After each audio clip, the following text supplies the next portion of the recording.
بسم اللہ الرحمن الرحیم۔ شروع اللہ کے نام سے جو بڑا مہربان نہایت رحم والا ہے۔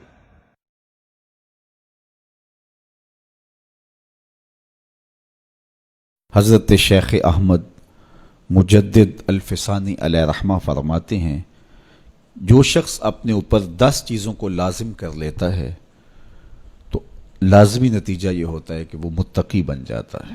سب سے پہلی بات آپ فرماتے ہیں زبان کو غیبت سے بچائے۔ اتقاء کے حصول کے لیے زبان کو پاک کرنا ضروری ہے۔ انسان کے زیادہ تر گناہ اس کی زبان کی وجہ سے ہیں، اور غیبت یہ بدترین عمل ہے، اور اس کو بدکاری سے بھی برا قرار دیا گیا ہے۔ الغیبت اشد من الزنا۔ تو اپنی زبان کو غیبت سے بچائے۔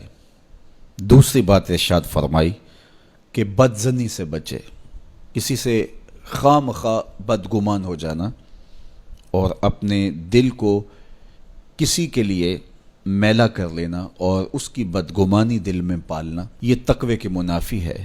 تو کسی کی بدگمانی سے، بدظنی سے اپنے دل کو بچائے، زبان کو غیبت سے بچائے، دل کو بدگمانی سے بچائے، اور مسخرہ پن سے بچے۔ طبیعت کی خوش مزاجی یہ معنی نہیں ہے، لیکن مسخرہ پن اور چیز ہے، اس سے روک دیا گیا۔ چوتھی چیز حضرت شیخ احمد فرماتے ہیں کہ اپنی آنکھ کو حرام سے بچائے۔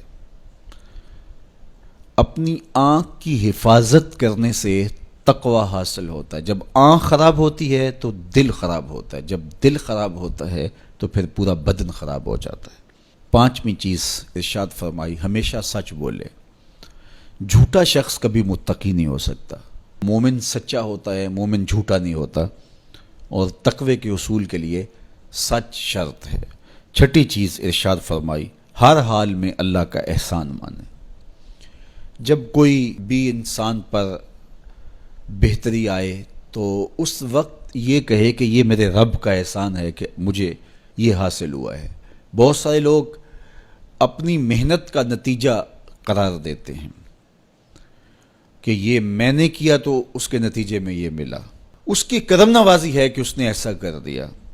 صحت میرا کمال نہیں، یہ اللہ کی عطا ہے۔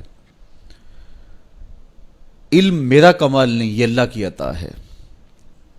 لہجوں کی خوبصورتی یہ اس کی عطا سے ممکن ہے۔ اس نے آنکھوں میں روشنائی رکھی، اس نے توفیق عمل نصیب فرما دی۔ تو مت سمجھے کہ یہ کوئی میرا کمال ہے۔ اللہ کا احسان مانے گا تو غرور پیدا نہیں ہوگا، تکبر پیدا نہیں ہوگا۔ تو ہر حال میں اللہ کا احسان مانے، جو بھی خیر اس کو ملے وہ کہے یہ میرے رب کی طرف سے ہے، اور اگر اس کا کرم نہ ہوتا تو یہ عمل مجھے نصیب نہ ہوتا۔ ساتویں چیز اپنا مال راہ حق میں خرچ کرے، ناحق راستے پر ایک درہم بھی خرچ نہ کرے۔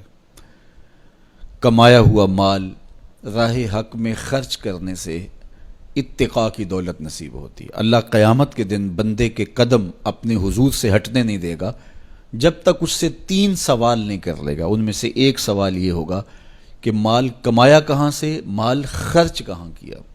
اس لیے یہ اپنی طبع کے اندر لازم کر لے کہ کبھی بھی اس کا مال کسی ناجائز اور فضول کام میں خرچ نہ ہو، راہ حق میں اس کا مال لگے۔ آٹھویں چیز نفس کے لیے کبھی بڑائی بلندی نہ چاہے، اس سے طبیعت میں سرکشی آئے گی اور تقوی کے راستے میں یہ عمل مانے ہے۔ اور نمازوں کی حفاظت کرے۔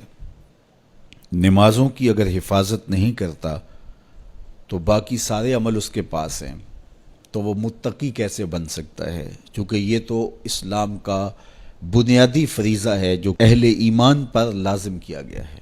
اور 10ویں چیز حضرت شیخ فرماتے ہیں عقیدوں کی صحت کا خیال رکھے، اپنے عقیدے، اپنے نظریات خوبصورت رکھے، وہی جو شروع سے صحابہ سے لے کے دور موجود تک چلے آ رہے ہیں، ان کی مطابقت کے اندر اپنے عقیدے رکھے۔